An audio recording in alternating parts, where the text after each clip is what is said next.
This is the UK Brand Show with Penny Williams and Mark Challinor.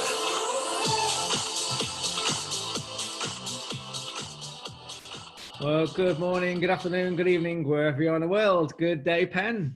Hi, Mark. How you doing? I'm all right. How are you?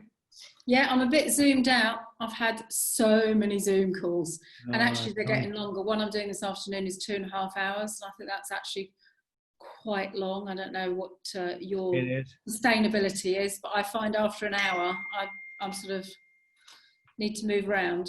You're right. Well, the funny thing you should say that, because we just held, my news association held a virtual World Congress, and that was 8 days of programming. It was spaced over 3 weeks, so it was sort of quite spaced out, so it was good in that way. But each day we found some research which said that 2.5 hours, funny enough, is about the limit that people should have got concentrate on for this year. I've got to say, it did feel a lot, 2.5 hours even, especially when you know that other people got other calls either side of that, as well as just attending this conference thing.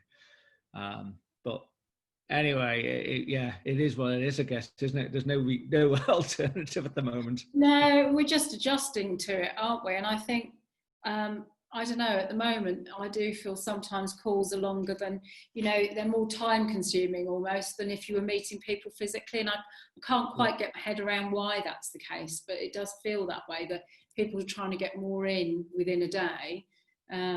So you don't feel you get to do anything else. You're right. That's exactly what I've been finding. Yeah. But so what have you been able to do anything exciting since we last spoke last week? No, I've had a few, as I say, conference calls with other businesses and charities, and some real concerns out there. And I think Keir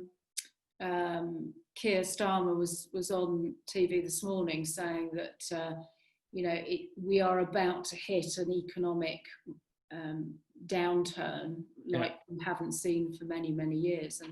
And so talking to others, I think as the furlough scheme comes out in August, where you start to pay NI, etc., I think we're going to see in the next couple of weeks quite a few redundancy announcements.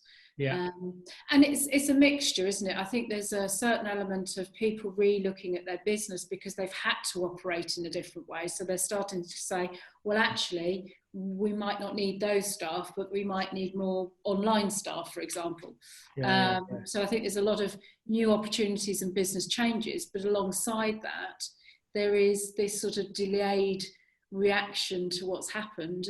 And unfortunately, if you look at the creative industry, theatres and events and music, artists are not performing. So it is going to have an effect. I just don't think we totally know what exactly yet. So a brave new world. And in a marketing sense, I've seen more people starting to say, well, if you need some help with coming out of this with new messages, then sort of give us a shout. So there are some green shoots, but it's early days. It's early days indeed, yeah. It's just because it's just so unprecedented, isn't it? As you've said before, it's just nobody knows how to deal with it properly, because we've never had this situation ever before, and hopefully never again. No, but as we've seen in other recessions, and you and I have both worked through a few, out of it comes changes to sectors, changes to the way we operate, and that leads to more opportunities. It's just sort of seeking out those opportunities, really. But I do feel that retail in particular is going to be really challenged now. And we don't fully know what consumer behaviour is going to change to. How many people are going to stay buying online as they were? How many people are going to go out as all the shopping centres start to open next, well, I suppose maybe this weekend. Yeah, that's right. And don't you think it's 4th of July, Saturday the 4th of July, they're opening the pubs. I mean, it couldn't be a worse day, really, in terms of people maybe overwhelming the places. I think a Monday would have been better. Yeah, I think you're right. A lot of people have said that, haven't they? Yeah, you're right. But we'll see. Yourself into it. We'll see. So, and the other thing, of course, goes with all of that is, how people are going to monetize their future.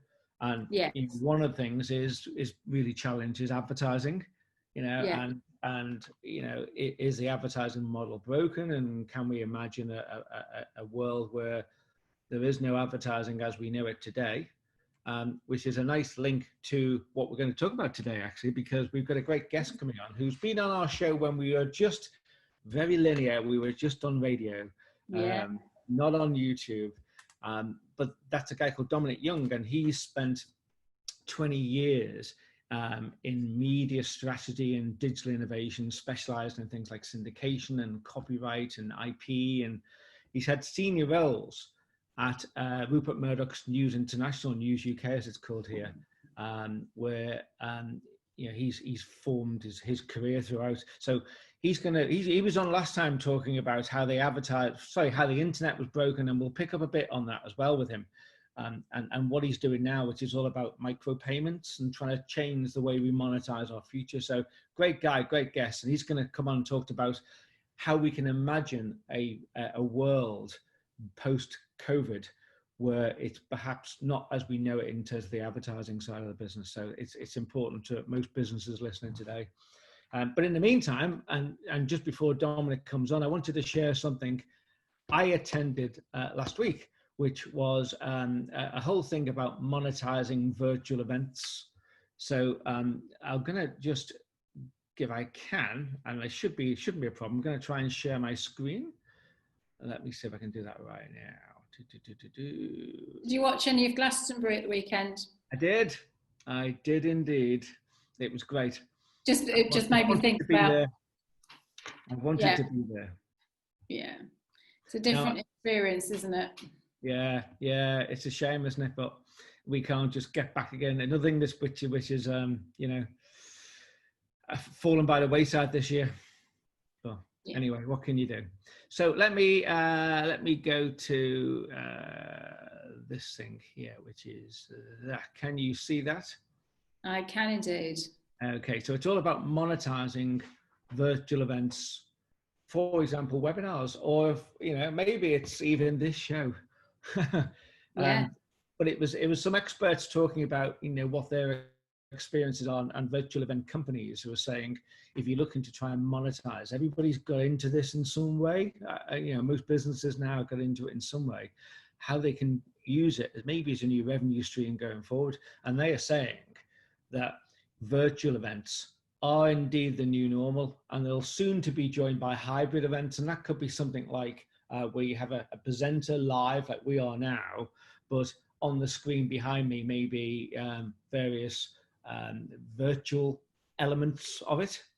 There could be also, I was at a thing recently about, it was a conference, it was a mobile marketing conference, and they had lots of interactive stuff going on, which were all sponsored and things like this, and interacting with live people on stage talking as well. So they're saying that they're going to be soon a lot of these things, hybrid events, and they're saying that both of these formats will persist even once we return to what is ultimately hopefully an unrestricted in-person events situation where we can all go back to where we were before, but maybe people have found this new normal now in terms of events. And he's saying that in terms of opportunities and for webinars and monetizing of such, you can do lots of things around sponsorship. So things like a waiting room. So sometimes if you're waiting to come on, say you've got delegates coming on to a session, they could be in a waiting room where there's a sponsor message on the screen, this sort of transition slide which holds them and gives them information. It maybe gives them a discount code off a product or something once they've finished. So it says, make a note of this now and use it beyond, once you come out the session later. Or instead of a waiting room slide, an official intro video for a sponsor. And it's only really, I guess, saying what you find on a lot of ITV TV programs now. You have a sponsor before the show starts. So you could have a pop-up call to action, and that could be, say, inserted anywhere. And they've got some examples of this. So this was a company called Feather, and they provide this sort of pop-up activity. One of the, companies working in the space. So Feather say that whilst this guy is, because this is a webinar here, you've got people's questions down the right-hand side, and during the webinar, or at the beginning or at the end, introduced by the host, this thing pops up on the screen, and you can click on it. You can see that there saying it's about the subject matter they've been talking about, create a new powerful revenue stream with sponsored retargeting, and you start that now, and you click and you go through to a microsite which talks about what the guy's just been mentioning in more detail, and you can leave your name and address, or name and email address, and they'll get in contact with you later about the subject in more detail. So it's a good instantaneous reactionary thing for delegates who are interested in the subject matter, which I imagine they would be because they're there in the first place. So, and then when you click out, of course, you come back to where you started. So you're not sort of, annoying people by taking them off somewhere and then they can't get back. So it's quite a clever thing, really. And this thing, again, is another example of, it just pops up. If you want to learn more, click here. Makes it easy. And there's another example here. They're talking about, are you interested in more about what we provide? Yes, not right now. It's a nice way of doing it. Provided it just doesn't become too intrusive, which I think you can work. I think people have worked out now, intrusive advertising just doesn't work. All these pop-ups that you find sometimes, which are just annoying and you can't get rid of them, it would seem, and they consume the whole page. They're the ones that are annoying, but this seems to be quite a nice little subtle alternative. So the other thing they were saying in terms of more ideas in session sponsorships is, the sponsored rep introduced us as the speaker live. So if we were hosting a thing now and you were the host for the day, I'd say, welcome to blah, blah, blah. I'm going to hand over to our session chairman, Penny Williams. And then you give a little intro of what we're going to do today. And then a speaker, the sponsor, would come on and introduce the sessions themselves. So they have their little 90-second slot as a live video rather than a video that's being recorded. That's more integrated then to the content, isn't it? Yeah, it's more an editorial thing then, isn't it? Yeah, it's sort of, we've seen it on other platforms, but this obviously is sort of a new method that people are using more readily, aren't they? That's right. And again, at the end, you could just do something as simple as the host or the moderator thanks the sponsor live. They can have a sponsor logo and a virtual background. We've got one today of the brand show behind me. Or various filter effects, but the more you play with Zoom and other platforms like it, the more you find out you can do some creative things with it. Or the simple thing is just having a banner or a logo below the video throughout the whole session. It's always there on the screen, in the same way brand shows behind me. And there's also, they were saying, lots of matchmaking software. So there's a company called Grip, and what they do, if you've got a bunch of people coming on, this works better with bigger events, of course, but if you've got lots of people coming on, you can get information about them in advance, and the matchmaking software pairs people together with similar interests, and it will come back to you while the session's on and saying, by the way, did you know that Penny Williams from the Kenwood Trust is on this call too? She thinks, branding's really good, and we noticed you're into branding. Would you like to, make a contact with her later? So it's like a professional matchmaking thing. There's another thing called Socio, which does a similar thing. So again, it's just another way you can monetize it by offering that as a service. So in your case, you wouldn't do it obviously, but just to take you as the example, if the Kenwood Trust were a sponsor of my conference, then that would be the scenario I just painted. It would be, would you like to be in contact with the Kenwood Trust and speak to Penny, blah, blah, blah. And then you could talk to me, but you paid for the service to be part of the conference. Yeah. It's not a bad idea. And in terms of networking LinkedIn. Sorry? It's sort of like LinkedIn, but on a video. Yeah, it is. It's a LinkedIn and Match.com, isn't it? Yes, yeah. And the other thing they were talking about was networking ideas. So you've got special interest groups where you can bring them together. So again, it's a sort of a derivation of the matchmaking software, where you can bring just groups together saying, we notice you all are interested in a particular element. We're going to set up a separate group, almost like a breakout session, which goes onto the Zoom. So once we've finished now, those people who are interested, the special interest group can carry on, and that could all be sponsored in the same way I painted at the start. And the same goes for interactive workshops, whether it's, you know, presenting a new business case or maybe some thoughts around whatever it might be, design or whatever. A virtual happy hour, a coffee break. I've seen these done, but they're not as good, I don't think. So you sort of say, we're going to have we were talking about this with my association. So we had our annual awards, which we normally do as an event. Somewhere in the world, part of the conference, we have a big event with a dinner, black tie, presentation, people applaud, people go up and get their awards and pose for a photograph. But of course, you can't do that this year. So the same thing could be applied here, where you have let's call it a virtual happy hour for a minute, but you have a virtual awards ceremony where everyone's encouraged to bring a drink along, a glass of wine, and we can all toast each other, and we can present the awards on the virtual environment, and then we bring just the people who've been shortlisted onto the screen like we are now, and then you go, and the winner is Penny Williams, and they kind of trust, and you go, yeah. So it can work, and there's another sponsorship opportunity attached to that. I think it's limited somewhat by your imagination in some ways, but and the same goes for, they put some things like icebreakers or mini games you can come up with just to keep people entertained, which is being sponsored by. So you get the idea. Sponsors can present a session. They can co-host a case study with a customer. They can moderate a panel. There's lots of things like this, and solutions showcase. So they have a product which is particularly good for the audience that we're talking about. They could demo their product as a sponsored element to the webinar. So it's just presenting other things to people whereby they may not have thought about these things before. Yeah. And they're saying, sorry. It's the sort of thing that TV's done in the past, but this is, as I say, sort of like a more used platform. I mean, there's been webinars for years, but it's sort of more important now than it's ever been. Yeah, that's right. So we've had this, they've said to end with, we've all had this collective crash course, whether we liked it or not, in virtual events. That will move more towards virtual/hybrid events with a mixture of live and virtual together over the next sort of year or so. And they're saying it will permanently change sponsor and exhibitor expectations.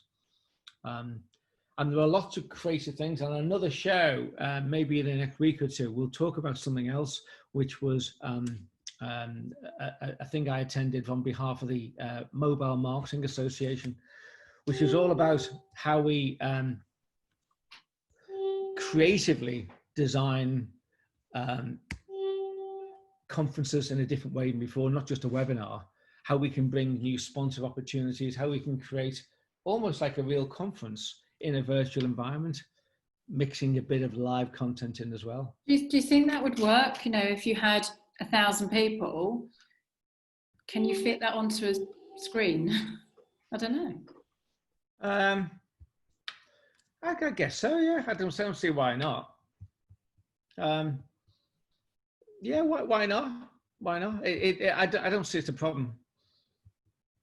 Yeah, because I suppose in a normal conference, you wouldn't get the audience necessarily to speak, so it would be about people viewing. But then you've got the chat element, haven't you? So that's where questions could be raised from the audience. So yeah, I suppose it is possible to have this similar interaction that you have in a face-to-face conference. I think it's about creating the environment. If you can create something which looks familiar to people. Yeah. And this particular thing, I say we won't talk about it now because it's a longer thing, but they had things like breakout sessions, they had main events, they had an exhibitor hall.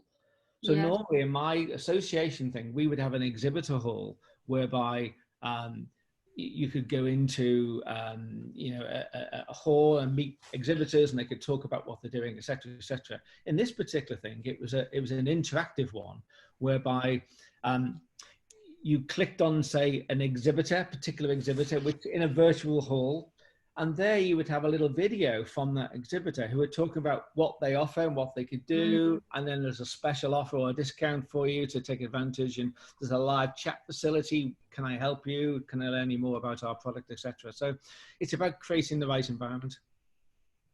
Excellent. And I think our guest has joined us. Dominic. Sorry for being a bit late. Oh, not a problem at all. Dominic, good to see you. You too. How are you all doing? Very good.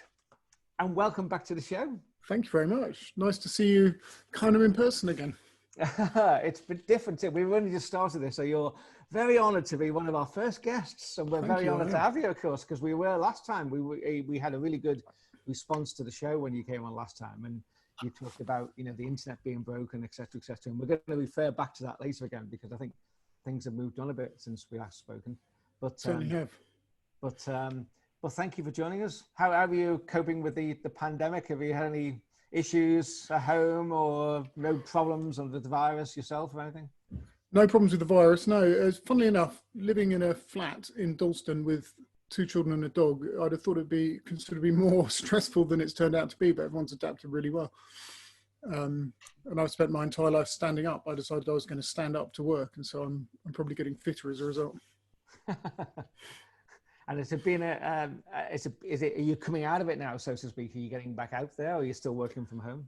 Still working from home. The team works brilliantly, actually, by being apart. The thing I miss is meeting people, people who aren't in the team, but people who are just people like you. It'd be really nice to get together in a room and just chat, wouldn't it? That's what I'm missing most. Yeah. And the same, and from a business point of view, absolutely. And also from a social point of view, just going to a pub and having a pint with your mates, a restaurant, having a meal out somewhere. Don't quite dare yet, I'm afraid. Yeah. Well, anyway, there we go. But we were just talking before you come on, I was talking about you coming on and with Penny, and we were just saying that you'd written some stuff, which I'd read recently, about how would media cope if advertising revenue completely vanished after this COVID scenario. Yeah. And I was really taken by this, and maybe we could just set the scene for us and what your thoughts behind your vision for that was. Yeah, it's kind of a thought experiment really, but what we've seen during COVID is obviously that many publishers, many media companies have found that their advertising revenue has collapsed. And when you stand back and talk to them about it, you realize how much of their business is built around serving the needs of advertisers, which sounds quite obvious. But it's become sort of axiomatic to the point that people don't really think beyond it very much. And I was just thinking to myself, as I do a lot in the business I'm in, let's just imagine there was no advertising. And so the only way a media business could make money would be from its users, its actual consumers. And it started to make me feel, as I often do, quite optimistic, because if the only person you're thinking about is your consumer, and you're no longer thinking about serving the needs of your advertisers, what might happen to your product? So would you still be quite as obsessed as you are right now with data gathering, for example, and sheer volume of pages served? The answer is possibly not, because as a customer, if I'm parting with money, I really want to have something I love and enjoy. And one of the things we all know about pretty much every website out there at the minute that's free is it's quite hard to really love and enjoy it. It can be a bit of an ordeal. And I thought it was an interesting thing that we should all start to think about, because I'm sure advertising will come back to some extent. But if in the meantime, we've taken the opportunity to make the product and our revenue center around customers and end users, then what I think we'll end up with is better products that people like more. And I mean, it'd be interesting to hear your ideas about what might you like, what would make a product better and more enjoyable for you, and also find out whether, if you subscribe to anything, what it is you like better about that subscription product that you can't find anywhere else when it's free. So where do you think subscriptions are going? Because media, and certainly news media, to me, seems to be focusing all its efforts at the moment on subscriptions, and and I think my anti-point against that is that that's all very well, and I understand why you'd want to do that, but there's a limited budget in every household, surely, that if I'm already paying for things like gym membership, for Netflix, for Spotify, you can't afford to have a subscription for everything. So where do you draw the line? And it's very likely if you do a media one, you're going to have one media one full stop. So you better be good. Oh, we've lost you. You've gone muted, Dominic. There we go. Am I back? Yeah, you're back. That's a bit strange. Yeah, subscription's not going away anywhere. But I think the problem with subscription isn't the idea of subscription. It's the idea that it's the only option, that you have to go all the way from being, you know, free and supported by ads, and straight to a subscription where you have to promise to come back to the same product again and again and to pay for it again and again. And we know that in real life, people don't really want to do that. They quite like being able to jump around between things. Back in the olden days when we had shops and you bought things in them, you didn't have to subscribe. You could just choose a newspaper and buy a copy of it. And if you didn't want to choose the same one the next day, or even choose any the next day, you didn't have to. So I think the problem with subscription is it's designed for people who are loyal, devoted readers of your newspaper or fans of your product. And it doesn't leave much room for the people who aren't quite as loyal and devoted as that, but are still very, very keen and interested to read, maybe quite often. So I think you've hit the nail on the head. People don't want multiple subscriptions, but they do want access to multiple products. And right now, the market doesn't really serve that need. I remember seeing something, I think it was in France, it was an app called Le Kiosque, and the imagery on the app was, it looked like, do you know, if you go down the Champs-Elysees, say, and you have these stalls where they sell newspapers and books and drinks and all sorts of different things. And it's a very ornate looking old fashioned kiosk thing. And the idea was that you could zoom in on this picture of a kiosk and pick the newspaper on the stand that you want and just click on that and have that. So you paid one fee every month and you could choose which paper you wanted to read. Do you see that as a solution at all in terms of the subscription issue? I mean, I think the solution that I've envisaged for a long time and which I've built is the one that I'm doing through my company Axate, which is where payment sort of disappears into the background really, and you don't pay much attention to it as a user because you're never being asked to pay more than something is worth. And typically with newspapers, they're pretty cheap. You know, you can't buy many cups of coffee for the price of a newspaper. Sure. So really, what I think we need to do is make the payment part almost disappear by making it possible to charge the right price for a newspaper, which in the case of a local newspaper or a tabloid newspaper, for example, might only be pence, not pounds. I mean, not that we're hiding it from the user, but the user doesn't care because it's such a small amount. But I'm trying to make sure that when I do visit that newspaper, I like it enough to want to come back. That my 20p is money that I feel was well spent, and I don't notice it, because actually, if you spend 20p frequently, it ends up adding up to quite a lot of money. If someone asks you to commit to spending that money in advance, you'll probably say no. For all the reasons you outline. So, what would a better product be? For some people, it would be a product without ads. I think, you know, when ads overwhelm the product, then it makes it kind of hostile and it's unpleasant. I don't think there's anything wrong with a few ads. But what else would be better? You're not just talking about these, what we were talking earlier, Penny and I, before you came on, we talked about these obnoxious pop-up ads, which you just seem to can't get rid of. Go away from it, go away. But there are some, of course, which are not pop-up and they are integrated more into the content. They're more editorially looking, should we say. What do you think about those? I think in the world I want to live in, editors understand their readers or their viewers or their listeners, and they understand what will and won't be attractive to them, and they build a product that's designed to be attractive. I don't think the idea of advertising on its own is necessarily off-putting. I do think advertising that is actually actively hostile, stops you reading something, is always going to be a mistake because people give up. And it says a lot about how hard it is to get revenue that people have ever resorted to doing that, because it's very rare for any product to be designed to be hostile to its intended user by design. It's a weird thing. Ads that are confusing the line between editorial and advertising, I think most journalists would feel uncomfortable about that, and they do want their users to understand, when they're seeing something editorial and when it's something that's been paid for. but I think that's each product needs to find its own balance, and it needs to have its own relationship with its audience, and it needs to delight that audience enough that they keep coming back.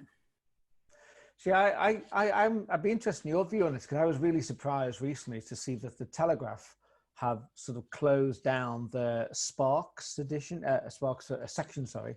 Now the Sparks area of the company was an advertising within the ad sales department, and they were there for basically going to an advertiser rather than going to an advertiser as salespeople would do normally and say, right, here are my list of goodies. Which ones do you want to use of these things that we own? Instead, they go and talk about more solutions-based portfolio, if you like, of channels, or even if they don't own the media, if that's what suits the client's product or service, we'll provide that for you. And it was really geared to cut out the advertising agency somewhat and go direct with the customer.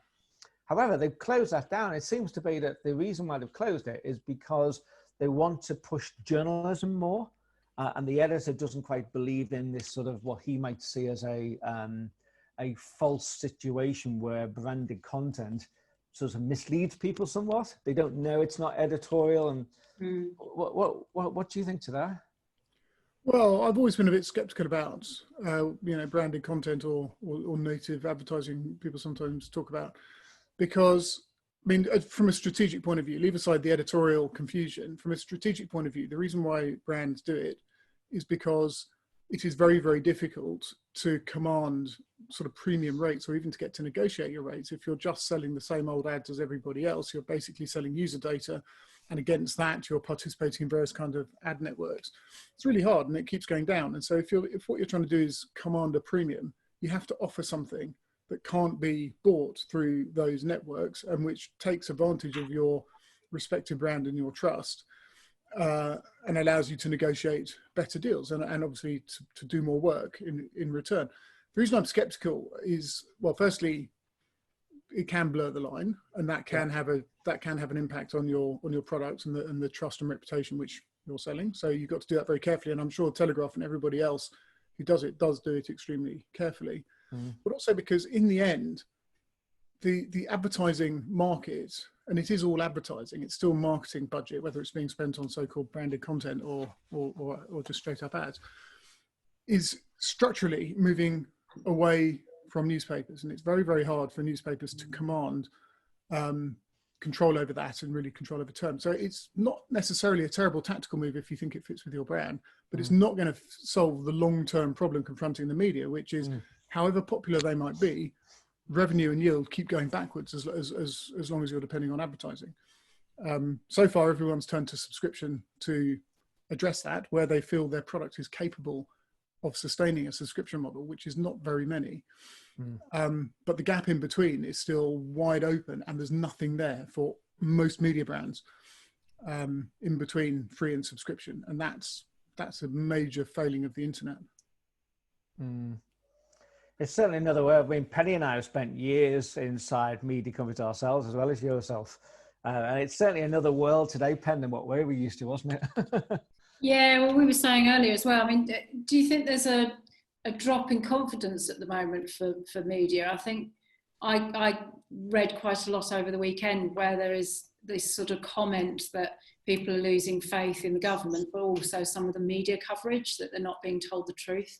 And I'm wondering if that's going to affect the revenue streams in the same vein, really, because a lot of the printed products obviously have seen reduction of circulation.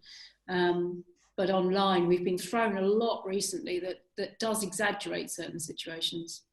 Well, I think ever since I've been in media, we've been hearing stories about how media and politicians vie for being, or journalists and politicians vie for being the least trusted. I think actually the trust people put in the more trustworthy, I suppose, media brands has always been higher than what they say. The fact that they approach things with skepticism is not a bad thing. The fact that they're not always finding the media reflecting their own prejudices, which can affect the extent to which they trust it, is also not a bad thing.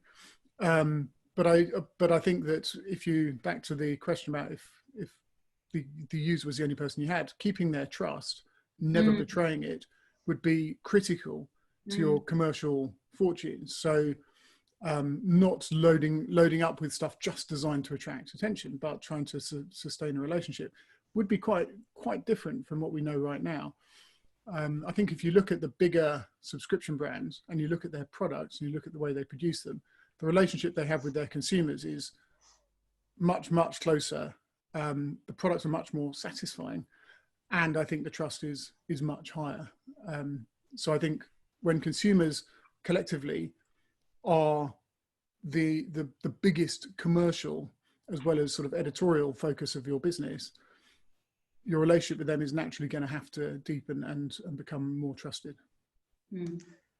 So Dominic, I mean, I'm just looking at something here which you wrote. I'm just going to quote you back, and I'd just like to expand a bit more on it. And you're panicking now, saying, "What the hell?" No, it was simply this. You said, "We don't have to wait for advertising to disappear, and let's hope it never does. But we can begin reducing our dependence on it and increasing the fortunes of our businesses and the entire marketplace right now." So, how? Well, having thought about this for a very large number of years, the product I built is designed for that. So there's two things that we do, that Axate does, which help solve that. First one is it allows any media company to charge whatever they like for their product with no lower limit, which strangely enough is usually the limiting factor at the moment because of transaction fees. So Dominic, so just take a step back a second, just for anyone who doesn't know what Axate is, just explain it again in a bit more detail what you do. So Axate is a federated system which can be implemented on any number of different media websites. From the consumer's point of view, once you've signed up for it, you can then read and pay for any content on any participating website. The way it works is you prepay a little bit of money, you put usually £3 in, and then if you visit a website for the first time and it says, we charge 20p a day, is that okay? You say yes. After that, you'll never be asked again unless you want to be, in which case you can choose to be. When you go to another website, it will follow you. Your £2.80 that you've got left will come with you too, and you can do exactly the same thing there. So the idea is all about micropayment, and it's about charging for the content that you want or you read only. It's charging for, yeah, I mean, actually, the phrase I use is casual payment, because the idea is the payment should be as casual as the consumption. Some of our publishers have experimented with prices as high as $2 an article, which is appropriate for that product. So it doesn't necessarily have to be micro. What it has to be is casual. It has to be something you're not really thinking very much about. It's not asking you to make too many decisions. And equally, many of our publishers now focus on charging for the product rather than the content, which is important because the product is the same every day, even though all of the content changes. So if you want someone to form a relationship with your brand and your product, you have to focus them on what that product consistently delivers, even when all of the content changes every day. So lots of them, especially the smaller ones, are choosing simply to charge an amount per day. They're not charging per article. First article you read, they charge you 20p, and then you've got unlimited access for the rest of the day. That encourages customers to really delve deep and to get their money's worth. And if the content's there to satisfy them, that's the sort of thing that will start to bring them back. So that's really the attempt to build, firstly, the capability of functioning in the middle zone between free and subscription, but also building a network. Because if you come along and read the Maidenhead Advertiser, which is one of our local publishers, and then you go on to read Boxing News Online because you're a boxing fan, Maidenhead still made all the money they would have made from you. Boxing doesn't have to sign you up and take you through a series of forms and payments and so on. Both of them win. That's important because the media can create a network that reaches 100% of the population. It already has a network that reaches 100% of the population. If they can make that an economically active network, then they can start to redefine the journeys people are taking, and they can find ways of collaborating with each other. So Axate is a small idea, which is casual payments, and a big idea, which is a network which can change the economic infrastructure of the media to favor the creators and the producers, who at the minute seem to be at the wrong end of the economic spectrum. They can be more popular than ever and dying because all the money is going elsewhere. That's a function of the money substantially being from advertising. And presumably, Dominic, with this sort of cookieless future which is happening, first-party data is going to become even more important. And I can imagine, even just hearing you talking there, whether you're clicking onto the Telegraph or Boxing News or whatever it might be, the data that you're going to collect about the user behavior and what they're looking at and what they're staying on and what, you know, etc., is going to be crucial. Yeah, yes, I suppose, but it's useful if what you use it for is to create better and genuinely more rewarding journeys for users. Often what user data has been gathered for is to try to do something behind the scenes, really, a bit of a trick to optimize the advertising you're serving them and not actually delivering a better experience for the user. If that's true, then we hope and we expect and we are seeing that users will voluntarily give us a bit more right to use their data and to share it with publishers, because what they get as a result of that is something they like more. And we want to be totally transparent with them as well. You know, we don't want to do anything spooky in the background. Do you think publishers are realizing that now? It seems to me, I mean, I do this global webinar for media every week, and it seems to me from the presentation we've had on now that media companies are waking up to the fact that they can't just use it as a sort of surreptitious way of getting, you know, information from people. They've got to be transparent now. They've got to be saying, we're going to give you a much better experience and tailor things more to you, etc., etc. It seems to be moving that way. Unless you seem different. And I think it's diminishing returns as well. You know, you can add 1 million trackers to your website and you can have a zillion ad units sitting on all your pages, and then COVID happens and it all disappears. It's very, very hard to depend on it. So as you're making your site more and more hostile to your user, you're also failing to deliver a long-term commercial upside for yourself. So I think people are turning back to thinking about the consumer and how to give them something they actually like and enjoy. And I think that's great. And we're seeing more and more people taking up a casual payment approach because they need a revenue stream that they can sustain. It's a big change to make, and it's turning around a 20-year-old orthodoxy. But one thing this pandemic has done is make people realize they can't depend on things staying the same. And even if they did, it's not enough. No. And presumably this is not just a media thing we're talking here, is it? I mean, whatever your business, you could take advantage of the Axate service. If you're delivering digital, if it's digitally delivered, then yes, you could. And obviously, as a network, it's mutually beneficial if that network grows. There's no reason, for example, why Axate couldn't be used to have, in the case of TV, ad-free versions of streamed programs where advertising is hostile because it interrupts and forces you to watch something that you don't want to watch. It's harder to ignore. That's why that would work well. And TV, I think, has suffered from the same problem with COVID. Increasingly, viewing is moving to streamed services, particularly for younger people. That is the default mode, but money is not moving with them if you're dependent on ad revenue. So can you come up with a better way? I think you can, because you can remove something people don't like. And certainly on ITV, for example, you can pay a subscription to get ad-free versions of programs. So the principle's established. You can remove something they don't like in return for a meaningfully small and non-committed amount of money, and then encourage them to increase consumption. So you can produce something better for the user and better for the broadcaster. I think whenever you've got better on both sides of the equation, success isn't too far away. Yeah. You mentioned there about there are ways, maybe it's 2 apps, one app where you get for free and you have to have ads, and the other one you pay for it and you can get rid of the ads for 59p or 69p or whatever it is. I always have a problem with that if you are taking advertisers' money, you are taking it as a service which you think is of value in whatever form. But if you're then offering your audience a chance to get rid of the advertising because it's worth only 59p or whatever it is, isn't that just sending out all the wrong messages to everyone in the chain? Well, I guess I'm not an expert, but it's interesting to me that big broadcasters already do it. And I'm guessing the reason why is because it is very, very difficult to convert online audience to advertising revenue that yields as much. I'm really not an expert in this field, so I just observe the fact that is already offered. If in the end you regard the viewer as the customer, then for me, I would always start my thinking with what's best for them, what will they enjoy the most, what will they most value about the product I'm offering them, and try to build that. Truth is, the advertising market long term is likely to keep drifting away from media, because media no longer exclusively owns mass audience. And that's really the reason why they owned effectively a share of the advertising market, because they were the only route to certain groups of people. I don't think that's going to change. So the media business model that depends on it is unlikely to suddenly U-turn. Interesting what's happened with Facebook this week.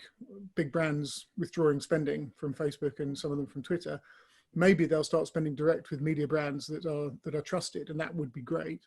But it doesn't seem to me likely that media will be able to command the market shares they used to. You know, newspapers get X% of the ad market. I just don't think that's likely to stay true. I saw the latest Reuters news report, which they've done two, and one of them, which was just as COVID was kicking in, was saying that news brands are going to do brilliant out of this because they're trusted. It's not like the social media channels where there's a lot of mistrust and fake news, etc. allowed. They're trusted, so they're going to do really well. What seems to have happened now with their latest report, sort of 3 months on, is that trust is waned somewhat, because, as you said, like things like publisher bias has come in, and you know, you're going to get angles of a story which, and this is touches on what Penny was saying, but you know, we've had stuff. I'll tell you what it was. I've had an issue with the BBC this weekend. They were talking about Liverpool winning the Premier League title, and it was all very good news. And they did a big story the next day, which is like headline news of how awful it was, because a lot of people had come out to celebrate it and were gathering and not paying attention to social distancing. And in the same article, the same breath, they were using the footage from the Brixton raves where they were attacking police. And I just thought it was shoddy, it was lazy journalism, and it wasn't right. And, you know, that's where I think, you know, just me as one person, and I've seen lots of fan pages who have just said, what the BBC doing? And they're losing trust in people who believe that the BBC were this grand organ who were, you know, not biased in any shape or form. And suddenly you're thinking, hang on, the broadcasting from Manchester, there's a Manchester agenda here, you know, etc., which is all probably rubbish. But it's a bit odd. See how it creeps in.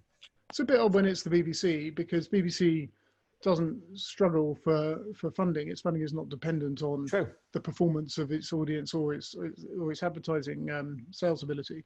But I think in general, it is difficult if you are a media player, especially if you're heavily dependent on advertising, to keep investing in the resources you need to produce really sort of high quality, trustworthy journalism.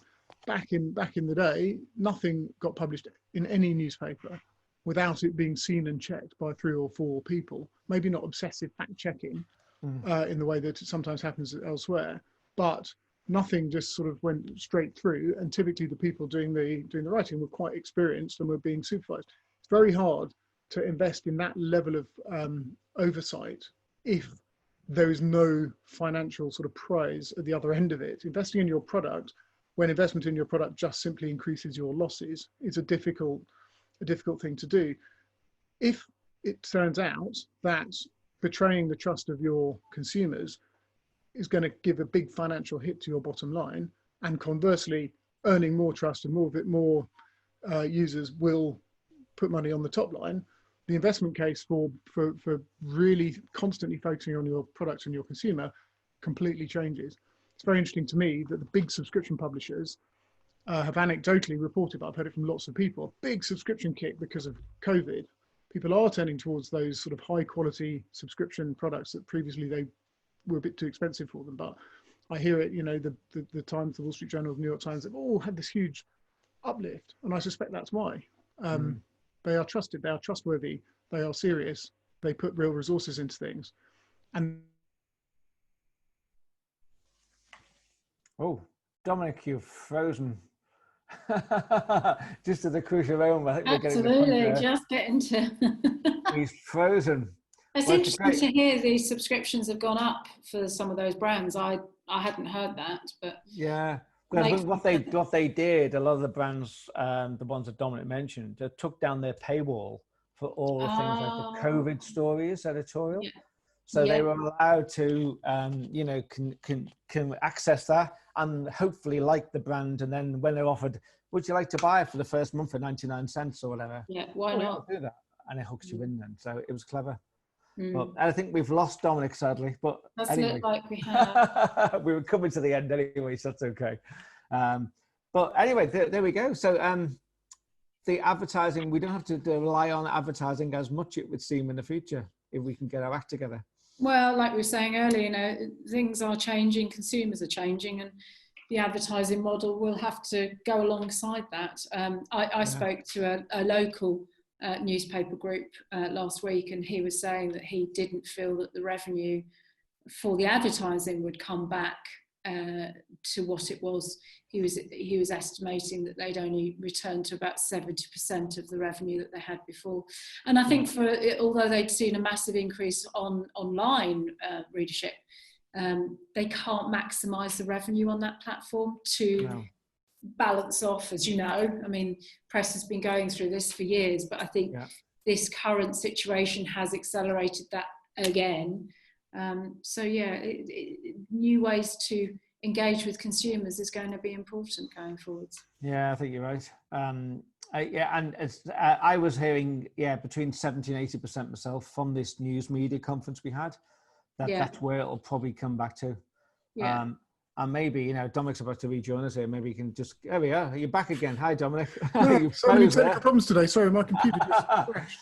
So we're just summarising, really. So, normally at this stage, someone says, so where do you think when things will be in 5 years' time? Which, of course, we've all realised is complete nonsense now.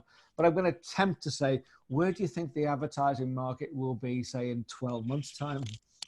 I think the advertising market will be a bit recovered, but media's market share probably the same or worse.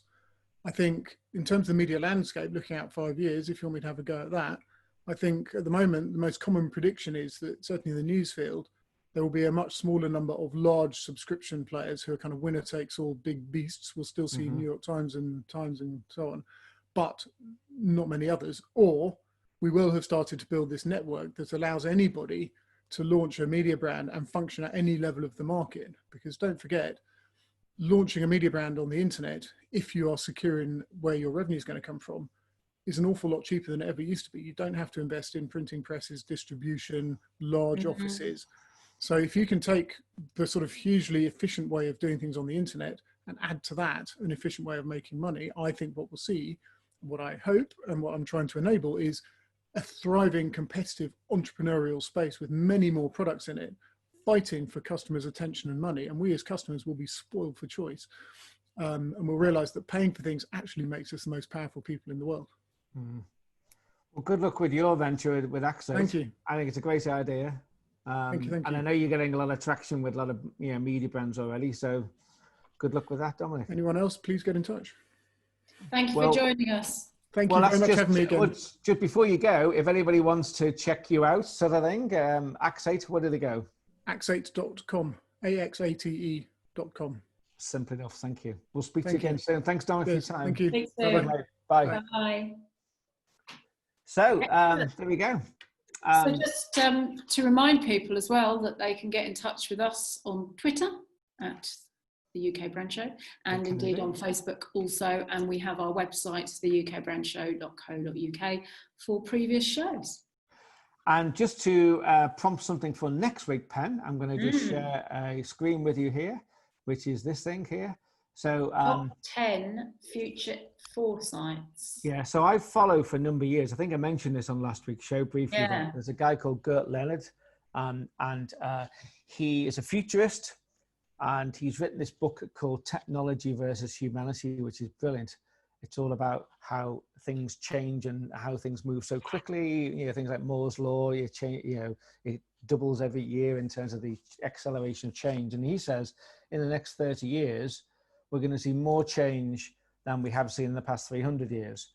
And what he does here is just he gave it last week, the premiere of his 10 future foresights for us as humanity and the rise of technology and where we fit in. And if you remember, we had that, I talked last week about Somi Aryan, who we had on the show, and she was quite almost like pessimistic about where the role is for humans is in the future. Once AI and everything else kicks in a few years' time, we'll be a subspecies to robots and a bit like Terminator.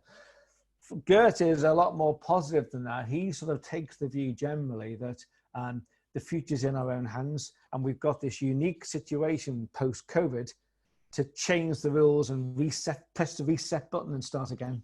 Yeah, and it's really, really good, the stuff he talks about in here about the future. And in short, I'll show you one slide. He's just put, it's not about what the future will be.